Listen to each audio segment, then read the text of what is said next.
প্রচলিত প্রথা ভাঙা, বাহ্যিক ধর্মীয় অনুশীলনের উপর শিথিলতা এবং আত্মজিকিরের ওপর জোর প্রয়োগের কারণে এ তরিকাটি সুপরিচিত।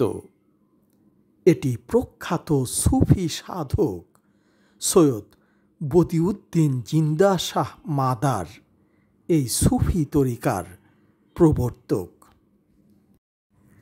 এ সুফি তরিকা উত্তর ভারতের উত্তরপ্রদেশের কানপুর জেলার মোকামপুরে তার দরবার কেন্দ্রিক তরিকা। তিনি ১৩ শতকে আশরাফ জাহাঙ্গীর শেমনানি সহ ভারতে আগমন করেন।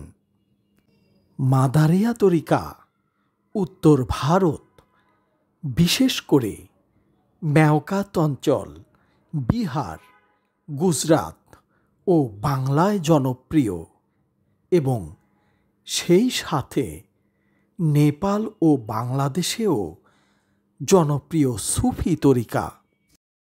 সুফিবাদের এই শাখায় হজরত আলী রাদিয়াল্লাহুর কাছ থেকে হজরত হাসান বসরি মারফত তার শিষ্য খাওয়াজা হাবিবে আজমি এর সহিত সংযোগ স্থাপন করে। খাওয়াজা হাবিবে আজমের নিকট হতে তার শিষ্য বায়জিদ বোস্তামি মারফত তৈফুরিয়া প্রবর্তিত হয়। তৈফুরিয়া তরিকা থেকে শুরু করে তার পীর বা আধ্যাত্মিক শিক্ষক বায়জিদ তাইফুর আল বোস্তামি কর্তৃক প্রবর্তিত তাইফুরিয়া তরিকা থেকে উৎপত্তি হয়ে মাদারিয়া তরিকা ১৫ থেকে ১৭ শতকের মাঝামাঝি মোঘল আমলে বিশেষ গৌরব অর্জন করেছিল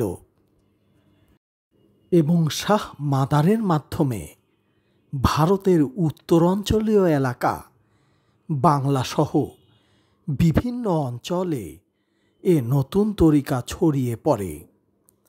বেশিরভাগ সুফি তরিকার মতোই এটিরও প্রতিষ্ঠাতা মাদারের নামে একটি নিঃসাকে যুক্ত করে নির্মিত হয়েছে, যা মাদারিয়া তরিকা নামে পরিচিতি পায়।